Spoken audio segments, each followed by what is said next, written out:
2강 OSI 7계층 및 진수체계에 대한 강의를 시작하도록 하겠습니다. 국제표준기구인 ISO에서 통신을 표준화하여 효율성을 높이기 위해 OSI 7계층이라는 모델을 만들었습니다. OSI 7계층으로 나눈 이유는 첫 번째로 데이터의 흐름을 한눈에 볼 수 있다는 것입니다. 우리가 사용하는 어플리케이션 계층부터 마지막 피지컬 계층까지를 나누어 데이터가 어떻게 전송되는지 쉽게 확인할 수 있습니다.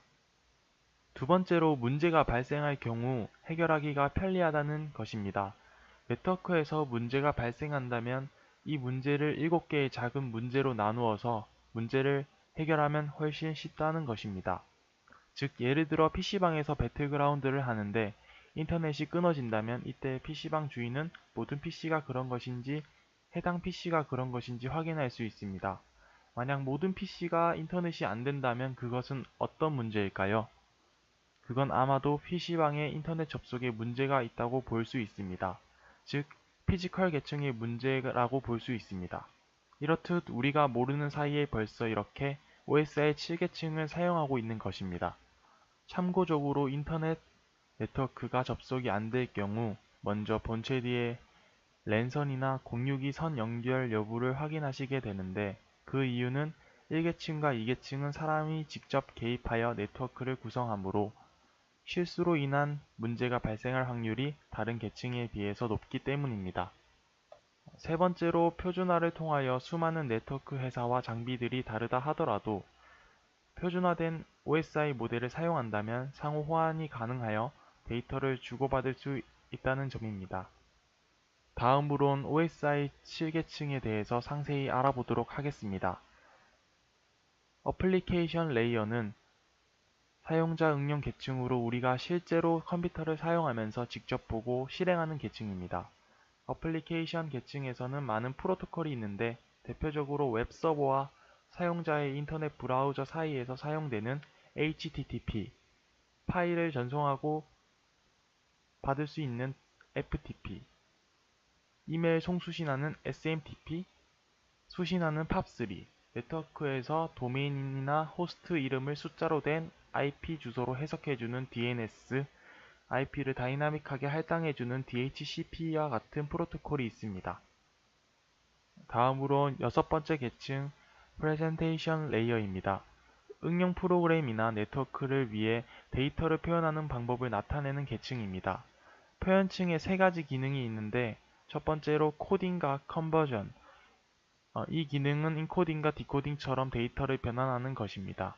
두 번째로 컴프레션, 이미지 파일 JPG와 PNG와 같이 압축 형식을 결정하는 것입니다. 세 번째로 인크립션, 암호와 같은 경우 데이터의 보안적인 암호 관련 기능을 뜻합니다. 이렇게 데이터의 외관적인 포장을 담당하는 레이어입니다. 다섯 번째 레이어로 세션 레이어입니다.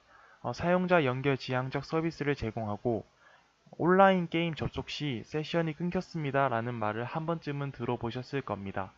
이때 호스트, PC와 서버 간의 활성화된 접속이 끊긴 것을 의미하고 세션층의 대표적인 예로 들 수 있습니다. 네 번째 계층으로는 트랜스포트 레이어, 전송 계층입니다. 전송 계층은 상위 계층에서 확립된 응용 프로그램 간의 논리적인 연결과 데이터 전송 및 흐름을 제어하는 계층입니다. 전송 계층의 프로토콜로는 TCP와 UDP가 있으며 어플리케이션의 사용 목적에 따라 프로토콜을 선택할 수 있습니다. TCP와 UDP 프로토콜은 4강을 통하여 자세히 알아보도록 하겠습니다. 전송 계층에는 포트 번호가 있는데 같은 장치, 컴퓨터, 휴대폰, 태블릿 등과 같은 장치의 여러 프로세스 중 자기가 가져야 할 프로세스를 구분하기 위한 것입니다. 세 번째 레이어, 네트워크 레이어입니다. 네트워크를 공부를 하시다 보면 가장 많이 다루어야 할 계층입니다. 데이터를 목적지까지 가장 안전하고 빠르게 전송하는 것을 라우팅이라고 하고 네트워크의 계층의 주요 역할입니다. 다시 말해 목적지를 정하고 경로에 따라 패킷을 전송해주는 것을 말합니다. 여기서 말하는 패킷은 네트워크 계층의 데이터 전송 단위입니다. 인터넷에 접속하는 컴퓨터는 모두 IP 주소를 갖습니다. IP 주소가 없다면 자료를 어디로 보내야 할지 결정할 수 없습니다. 따라서 IP 어드레스를 이용하여 인터넷에 연결된 모든 네트워크 장비는 목적지까지 자료를 전송할 수 있습니다. 네트워크 계층의 주요 장비는 라우터입니다. 다음으로 데이터 링크 레이어입니다. 물리 계층인 1계층을 통하여 송수신되는 정보의 오류와 흐름을 관리하여 안전하게 정보를 전달할 수 있도록 도와주는 역할을 합니다. 물리 계층과 데이터 링크 계층 간의 통신에서의 오류를 찾아주고 재전송 기능뿐만 아니라 맥 어드레스를 가지고 통신할 수 있게 해줍니다. 이 계층에서 전송되는 단위는 프레임이라고 부르고 대표적인 장비로는 브릿지, 스위치 등이 있습니다. 스위치에 대해서는 6강에서 좀 더 자세히 다루도록 하겠습니다. 다음은 첫 번째 계층인 피지컬 레이어입니다. 눈에 보이는 물리 계층으로 전기적, 기계적, 기능적인 특성을 이용하여 통신 케이블로 데이터를 전송하게 됩니다. 이 계층에서 사용하는 통신 단위는 비트이며 1과 0, 즉 정기적으로 온오프 상태라고 생각하시면 됩니다. 이 계층에서는 단지 데이터를 전달하는 역할만 합니다. 주요 장비로서 일반적인 랜선인 UTP 케이블, 수천 킬로미터처럼 거리가 멀 때 중간중간에 신호를 살려 연결해주는 리피터, 가정에서 주로 쓰는 공유기, 허브 등이 있습니다. 여기까지 물리적인 계층부터 사용자 계층까지 OSI 7 레이어의 전반적인 내용에 대해서 알아보았습니다.